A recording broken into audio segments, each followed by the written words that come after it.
Cuando me propusieron hablar sobre el humanismo en relación con los dominicos, pues yo sabía que el énfasis era principalmente político, ético, asunto que a mí obviamente también me interesa, pero yo pensé que tal vez la noción de humanismo y las consecuencias éticas que se derivan de él es en realidad una noción bastante difusa.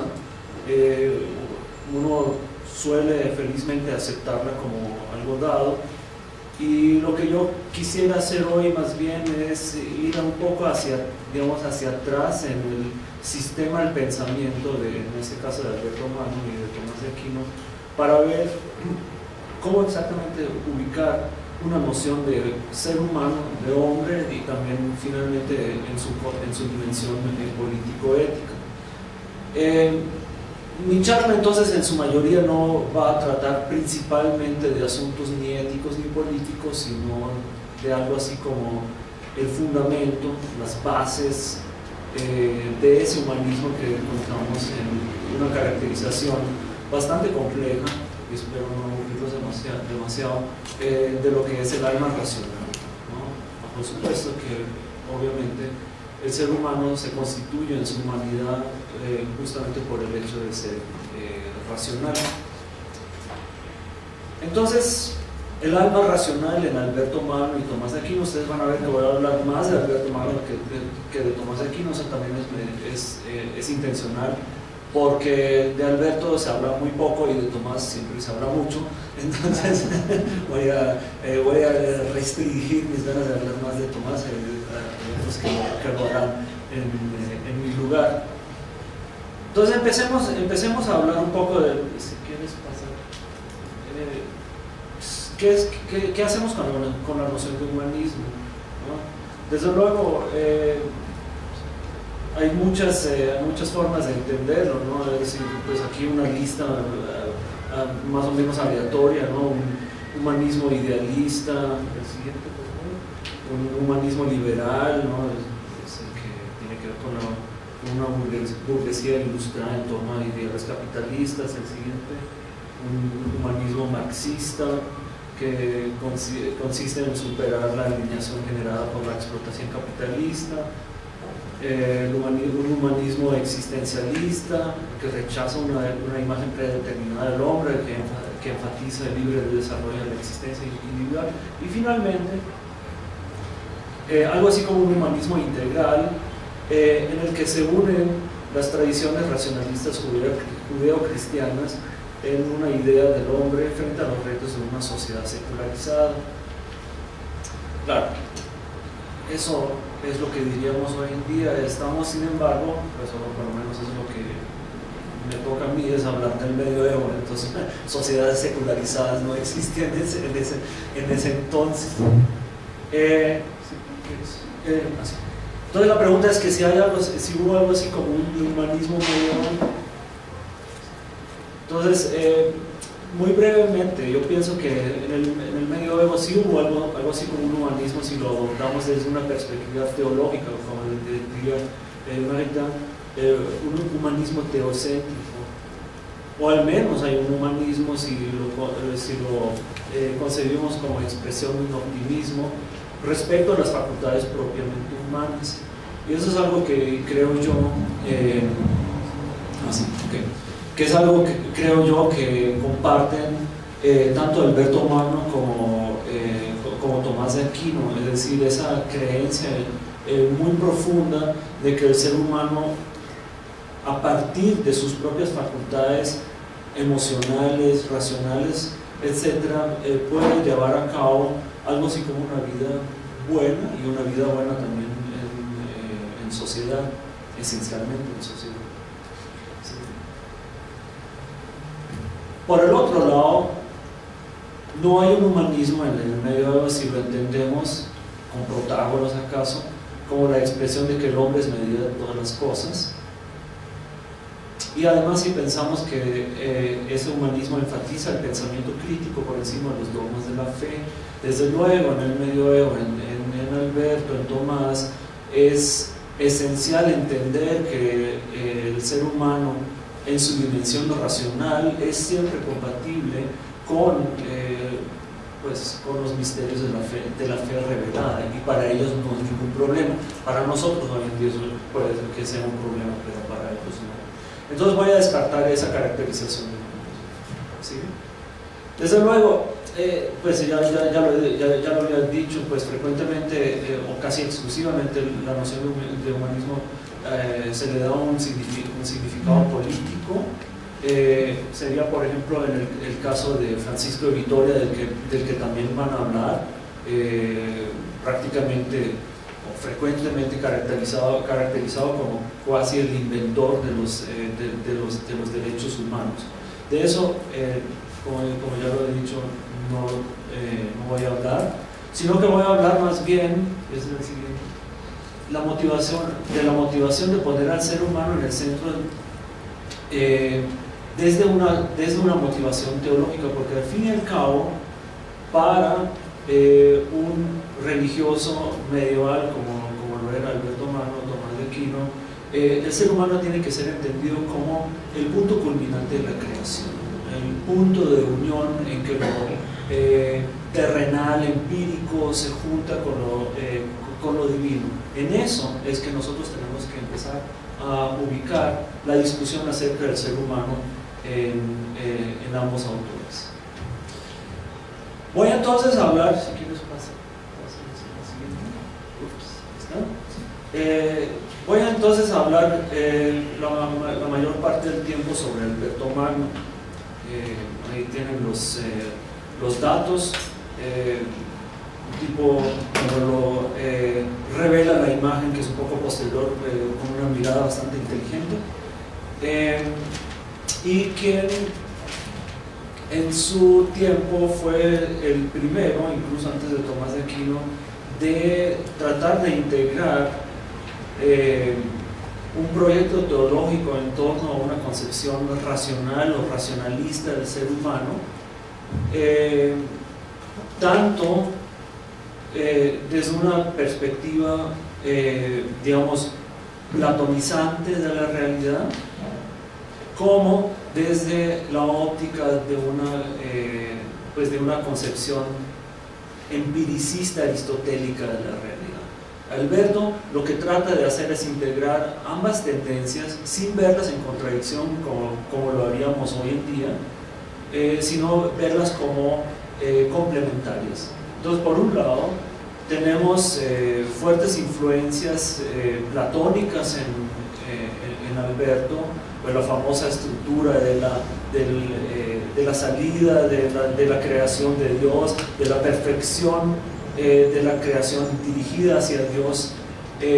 Y bueno, Alberto se nutre de muchas fuentes que a nosotros ahorita nos puede, no tiene por qué interesarnos demasiado, si no fuera porque también aparece ahí un autor de lengua árabe, el persa Avicena.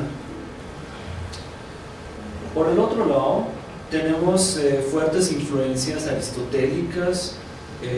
Otra es Avicena. Avicena es igual que el Alberto en ese sentido, reúne influencias platónicas y aristotélicas, pero sobre todo es Averroes, ¿no? El gran filósofo cordobés, antes de que Córdoba fuera reconquistada por los españoles, quien le presentó un modelo de cómo entender Aristóteles, ¿no? Eso fue supremamente importante para Alberto.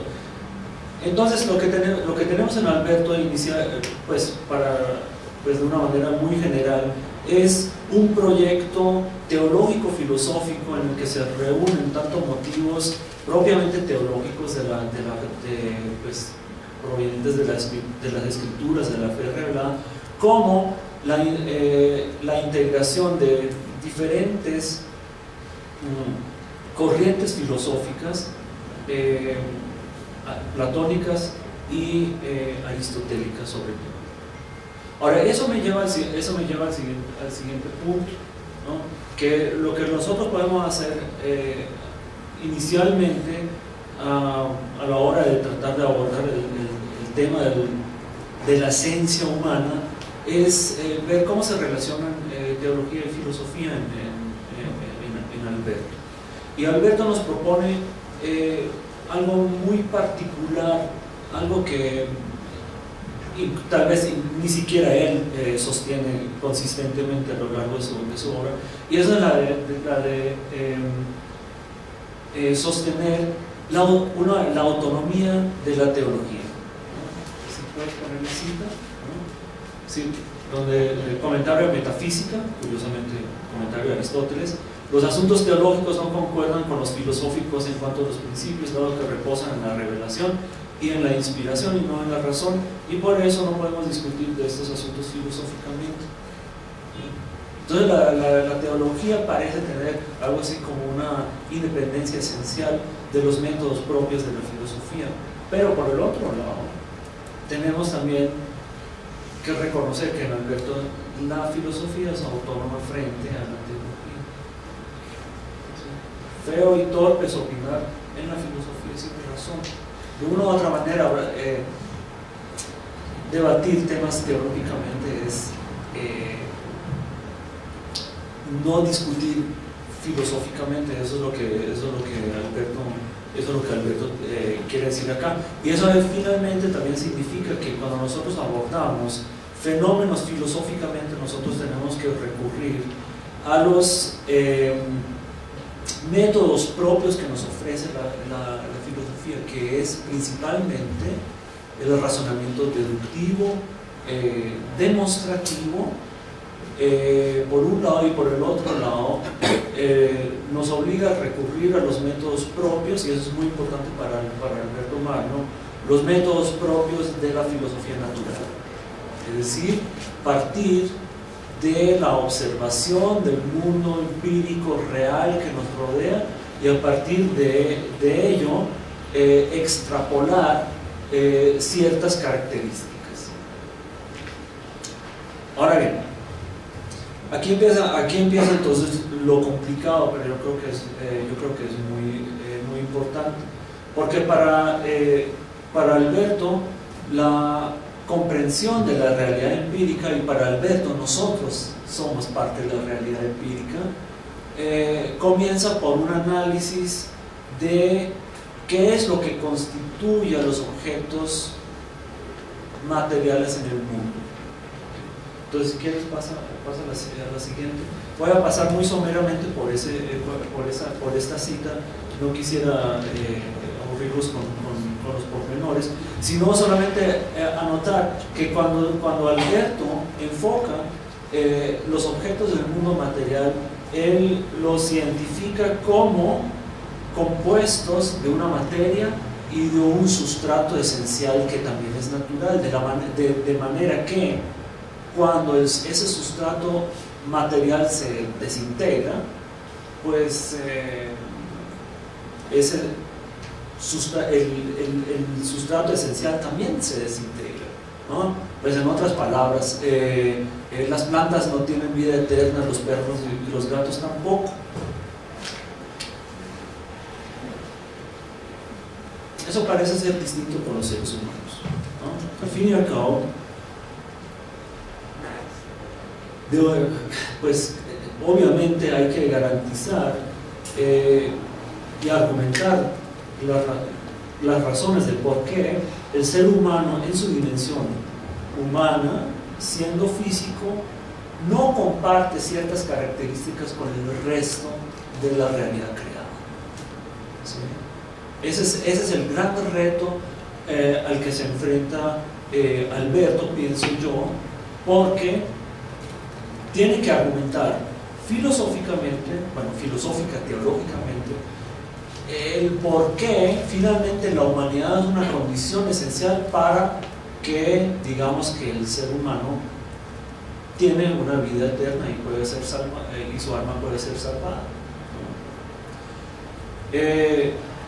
Si quieren, pasamos a la siguiente. En ese sentido, la noción pues solamente para ponerles la cita, ¿no?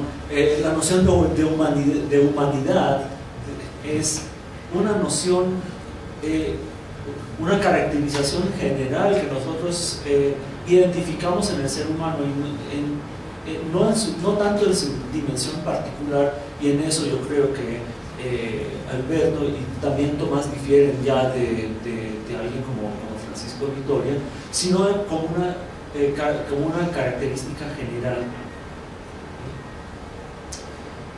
Bueno,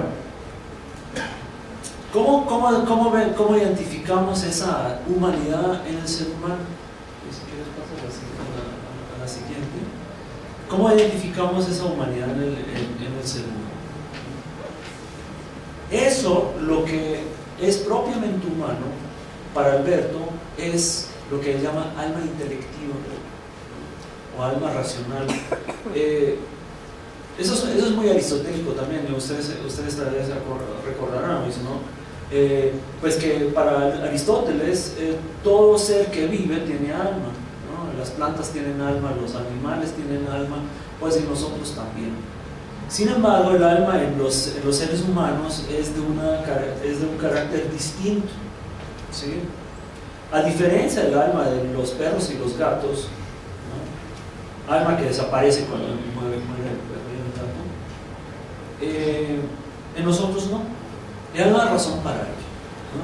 Entonces voy a repasar brevemente esta cita, ¿no? Dice Alberto: sin embargo, existe otra forma que se parece en mayor grado a la causa universal del primer agente, a Dios, quien produce todas las formas.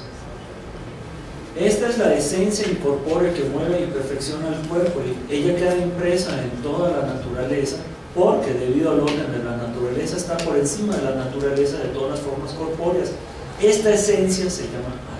Entonces, lo que él está haciendo, y es un procedimiento muy poco aristotélico, para decir la verdad, es decir, bueno, dentro del mundo empírico real nosotros identificamos cosas materiales, resulta que nosotros somos una de ellas, pero lo que hace que nosotros seamos esto, es decir, humanos, reposa en un principio que no es propiamente inherente a la naturaleza misma, sino que depende de Dios. Por lo tanto, puede decir Alberto que nuestra forma, lo que hace que nosotros seamos humanos, en últimas consecuencias, dado que depende directamente de ese primer agente del que habla, no puede desaparecer con la desaparición del cuerpo.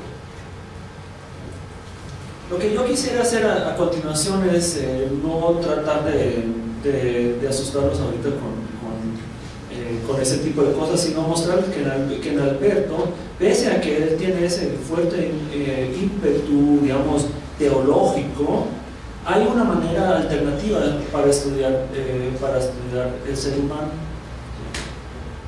Es decir, aquello que es más o menos algo así como un estudio empírico del alma. Si quieres pon la cita, más para que esté ahí. Entonces, lo que él dice es que ¿cómo es que nosotros sabemos que soy racional? ¿Cómo sé eso? Obviamente yo no tengo acceso a la mente divina,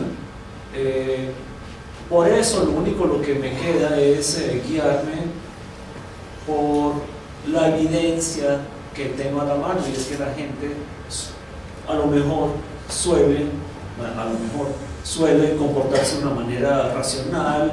Nosotros escuchamos que la gente entabla discursos complejos, emplea lenguaje, etc. Es decir, que nosotros empezamos por lo que es más conocido, por lo que es más obvio, ¿sí? Y entre aquellas cosas que son más ciertas para nosotros, está justamente eso, que nosotros observamos racionalidad.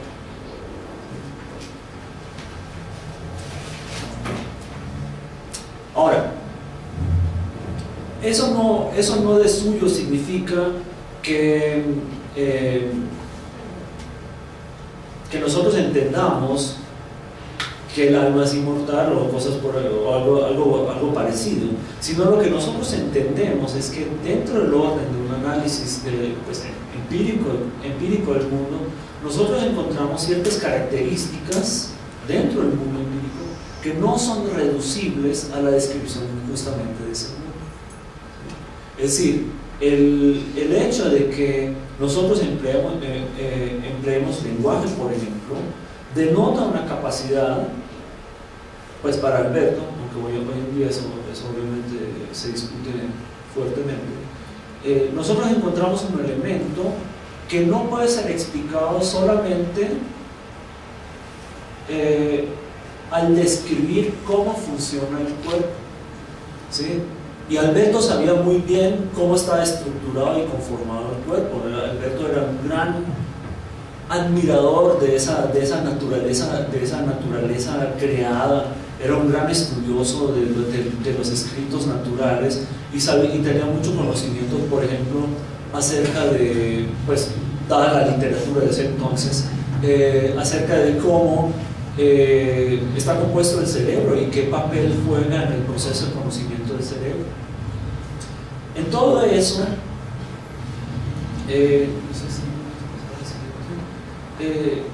nosotros vemos que hay dentro del orden de la creación, pues, del mundo, del reino animal, algo así como grados de perfección, ¿no? Si nosotros nos fijamos, por ejemplo, la manera de cómo se comunica el perro, pues ladra, hace sonidos y ese tipo de cosas. Nosotros nos damos cuenta que eso a lo mejor es evidencia de una mente no tan compleja como la nuestra. Nosotros tenemos la capacidad de transmitir intenciones, propósitos, significados de una manera infinitamente más compleja que los perros, y eso indica que en el orden de las cosas los perros, bueno, deberían estar por debajo de nosotros. Claro, para Alberto eso significa desde luego que el ser humano también desde esa perspectiva empírica inevitablemente va a ser el animal más perfecto, ¿sí? Porque al fin y al cabo nosotros somos animales, ¿cierto? Curiosamente, solamente como corolario, ¿no? Curiosamente en el escrito sobre los animales él nos presenta una graduación de animales de los más perfectos a los no tan perfectos, y en ese proceso él pasa, obviamente ahí vemos nosotros la distancia temporal entre alguien como Alberto y nosotros, pasa de los seres humanos a los pigmeos, de los pigmeos a los simios, de los simios a los cuadrúpedos y así sucesivamente, ¿no? Si quieres pasamos. Lo interesante entonces es que desde esa perspectiva empírica se nos las diferencias de perfección no se nos presentan de una manera cartesiana, como que ahí están los animales máquina y aquí estamos nosotros tan brillantes teniendo una res cogitans, sino que se presenta en grados, ¿sí? Es decir, que los grados, hay grados de perfección a menor perfección, cosa que, por ejemplo, si quieres poner lo siguiente, cosa que nosotros vemos, por ejemplo, en el caso de los simios, ¿no? Que para Alberto realizan actividades cuasi silogísticas, ¿no? Entonces, si ellos pueden hacer cosas cuasi silogísticas, son casi racionales, pero no lo son del todo. Pero lo interesante es eso, que nosotros realmente no podemos decir que hay una diferencia de grados entre simios y seres humanos, ¿no? Que pues, cualquier teórico de la evolución estaría fascinado con eso. Sin embargo, el último, tenemos un problemita acá, y es que si nosotros realmente terminamos afirmando eso, no hay lugar para la inmortalidad que pues evidentemente necesitamos. Ok. Volvamos entonces por un momento a la caracterización de lo que es propiamente, de aquello que hace que el hombre sea propiamente hombre. Y ahí nosotros vemos otra vez en Alberto, pues ya dejamos los simios atrás, nosotros vemos otra vez una contraposición, una interpretación aparentemente contradictoria entre una visión aristotélica del alma y una visión platónica, ¿no? Por un lado, ese es el siguiente, por un lado nosotros tenemos la pura definición tal como nosotros lo encontramos en el De Anima de Aristóteles, que el alma es la sustancia de un cuerpo no artificial por el que el cuerpo posee vida y ese tipo de cosas, cosa que otra vez no nos debería preocupar demasiado, sino lo siguiente, y es el símil que Alberto introduce, el símil platónico, de que el alma es como el capitán que navega la nave, ¿no? Es decir, el alma es algo así como una cosa interna a nosotros, pero al fin y al cabo desprendible, ¿no? Pues porque, trivialmente cuando el barco llega al puerto el capitán se baja, ¿no? Entonces lo mismo pues en principio también sucede con el alma racional, que mueve, es la razón del movimiento del cuerpo, pero al fin y al cabo es un principio independiente del mismo. Entonces otra vez lo que nosotros tenemos en Alberto es algo así como un intento de integrar esas dos perspectivas, una la naturalista aristotélica y por el otro lado la platónica, que pone al alma racional en un nivel de trascendencia que pues Aristóteles nunca le había asignado. Finalmente, muy bien. Finalmente, eso nos lleva a los siguientes puntos. Si quieres, pon los tres de una vez. Entonces, eso. Para él, el alma es esencialmente separada. Tenemos indicios de ello en Aristóteles también, pero evidentemente si nosotros le agregamos el componente platónico y teológico, la tesis acerca de la separación del alma, pues empieza a tener mucho sentido, ¿sí? El alma es el capitán que navega, el que mueve el cuerpo, pero que solamente se junta con el cuerpo por medio de algo, ¿no? Aquí por medio de una potencia. Curiosamente, y eso otra vez es algo con lo que he discutido con colegas en Alberto. Curiosamente para Alberto, una vez nosotros llegamos a decir que el alma es separable, que el alma intelectiva es universal, nosotros pues no podemos afirmar que el alma sea realmente de un individuo o que sea individual.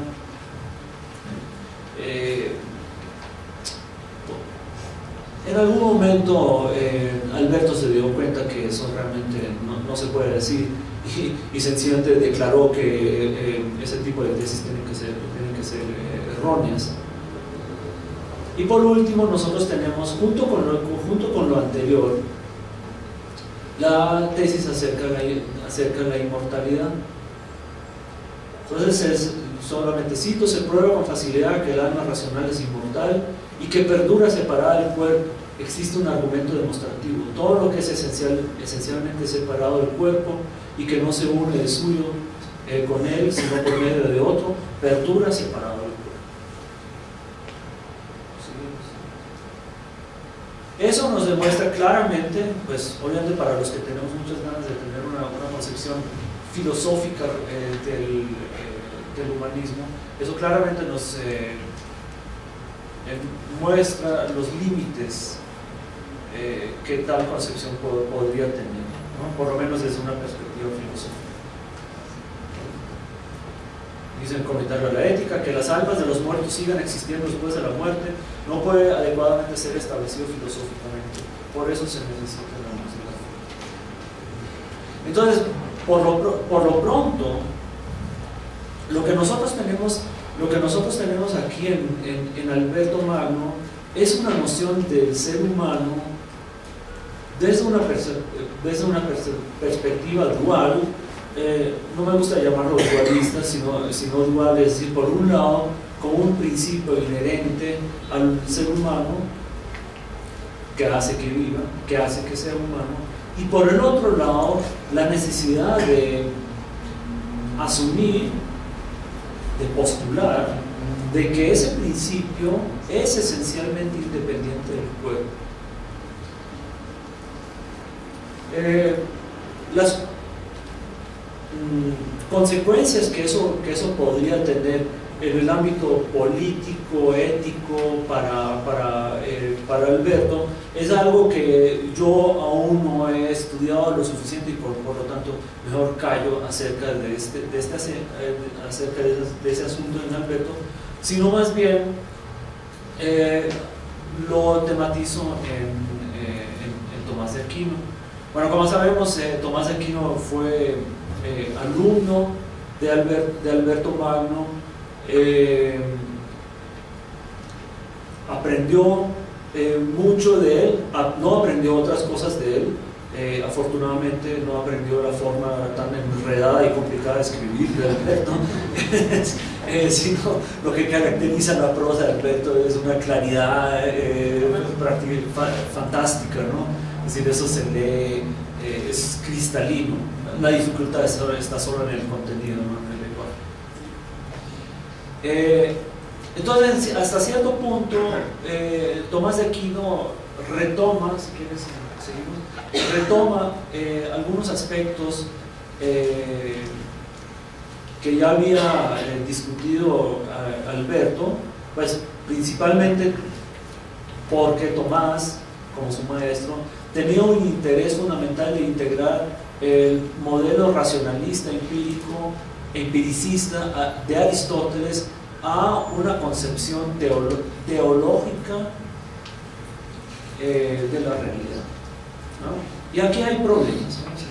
Por un lado, nosotros vemos claramente que Tomás está pues determinado a pensar que el hiliomorfismo aristotélico es correcto, ¿no? Que el alma es la forma sustancial del cuerpo, pero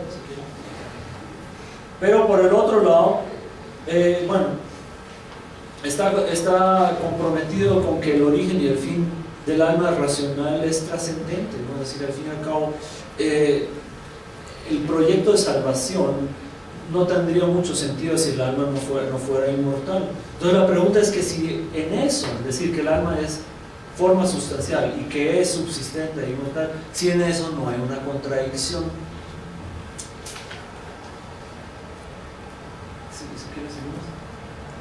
Yo creo que eso no es tan fácil de responder, pese a que algunos se han tratado de apuntar justamente a eso, de que Tomás a lo mejor es en ese sentido contradictorio. Pero vamos a verlo más bien desde una visión integral del ser humano, ¿no? Si por un lado el ser humano es razón, somos animales racionales, pero por el otro lado somos justamente eso, no somos animales. Entonces, la integración de los aspectos metafísicos racionales y los físicos sensitivos denotan una visión en la que el ser humano no solamente es determinado por la razón, sino también por el impacto que la sensación tiene sobre la reflexión. Y el caso que quisiera mencionar brevemente es el muy importante caso de las emociones en Tomás, ¿no? Lo que él llama las pasiones del alma. El modelo ético de Tomás de Aquino reposa esencialmente sobre una concepción del ser humano en cuanto que reconoce que nosotros somos racionales, sí, pero al fin y al cabo que nuestra racionalidad también es determinada, configurada por el hecho de que nosotros tengamos una relación afectiva con el mundo. Sí, que la manera de moldear nuestro pensamiento sobre el mundo, la manera de acceder a él, la manera también en que nosotros interactuamos con otros, esencialmente es resultado de que nosotros tengamos una forma de integrar de integrar razonablemente nuestras emociones pues, a una descripción del ser humano. Ahora, lo interesante aquí es lo siguiente. Usualmente Tomás y eso, como lo hace la tradición filosófica en general, se sostiene que las emociones deben estar bajo la tutela de la razón, ¿sí? De manera que no hagamos bobadas, que tenemos que controlarnos y ya está, ¿no? Es decir, no hay que hacer cosas extremadamente extrañas como deprimirse demasiado, bueno, para lo cual Tomás incluso tiene una receta, ¿no? O sea, los remedios a la tristeza son baños fríos y compañeros amigos.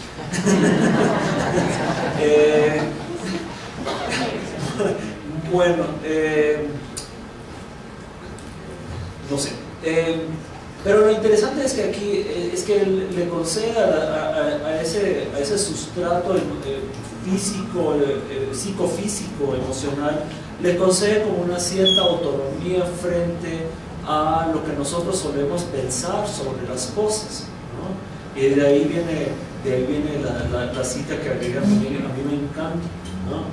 Dice: la razón, en la que está la voluntad, mueve con su dictamen, esas son las pasiones, ¿no? El irascible, el concupiscible, pero no con autoridad despótica, como mueve un señor a su esclavo, sino con autoridad regia o política, como rige un gobernante a hombres libres, quienes no obstante pueden oponerse. Si las pasiones pueden oponerse, a veces incluso tal vez deberían oponerse. Eso pone de una manera muy breve, eso pone en relieve el hecho de que, siendo nosotros animales racionales y siendo nosotros animales políticos, nosotros no solamente estamos en en nuestro carácter propiamente humano, nosotros no solamente nos encontramos en una dimensión meramente teórica frente al mundo, sino que nosotros nos encontramos esencialmente en una dimensión social en el mundo, en la cual la forma en que nosotros físicamente reaccionamos a los estímulos que provienen de ese mundo juega un papel muy importante. Entonces, y con eso pues ya voy a concluir, ¿no? Entonces, si quieres pon las conclusiones.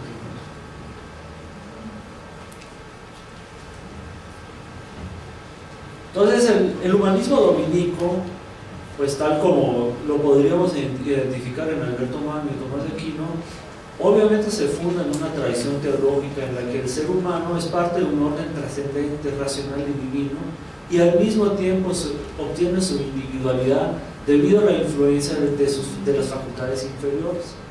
¿Sí? Es decir, la razón, en últimas consecuencias, pese a que es lo mejor que tenemos en nosotros, no es el factor decisivo a la hora de poder relacionarnos con las cosas y con las personas que nos rodean. ¿Sí? El factor afectivo es muy importante en este sentido. Entonces, el ser humano es partícipe de un orden físico. Pues, orden físico significa natural, natural significa necesario.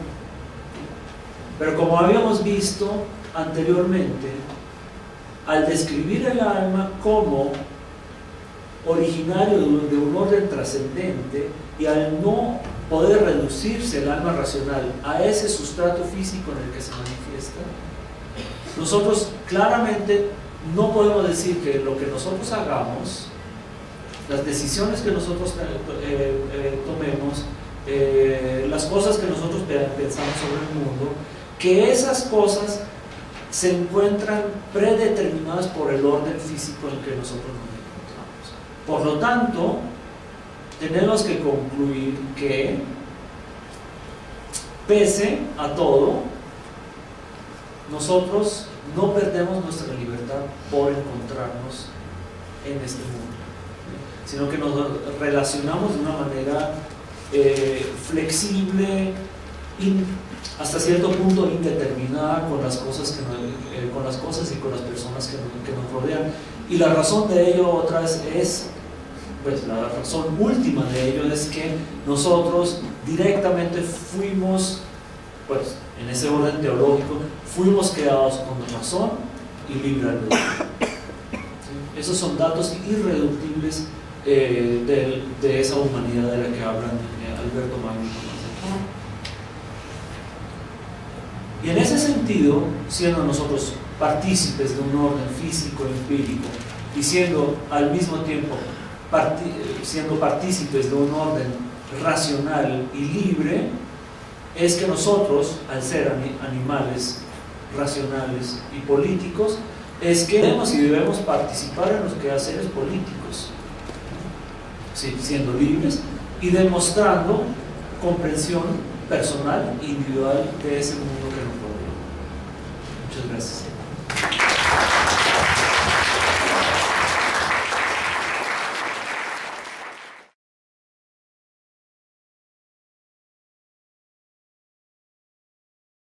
Cuando me propusieron hablar sobre el humanismo en relación con los dominicos, pues yo sabía que el énfasis era principalmente político, ético, asunto que a mí obviamente también me interesa, pero yo pensé que tal vez la noción de humanismo y las consecuencias éticas que se derivan de él es en realidad una noción bastante difusa. Uno suele felizmente aceptarla como algo dado, y lo que yo quisiera hacer hoy más bien es ir un poco hacia atrás en el sistema del pensamiento en este caso de Alberto Magno y de Tomás de Aquino, para ver cómo exactamente ubicar una noción de ser humano, de hombre, y también finalmente en su dimensión político-ética. Mi charla entonces en su mayoría no va a tratar principalmente de asuntos ni éticos ni políticos, sino de algo así como el fundamento, las bases de ese humanismo que encontramos en una caracterización bastante compleja, y espero no aburrirlos demasiado, de lo que es el alma racional, ¿no? Por supuesto que obviamente el ser humano se constituye en su humanidad justamente por el hecho de ser racional.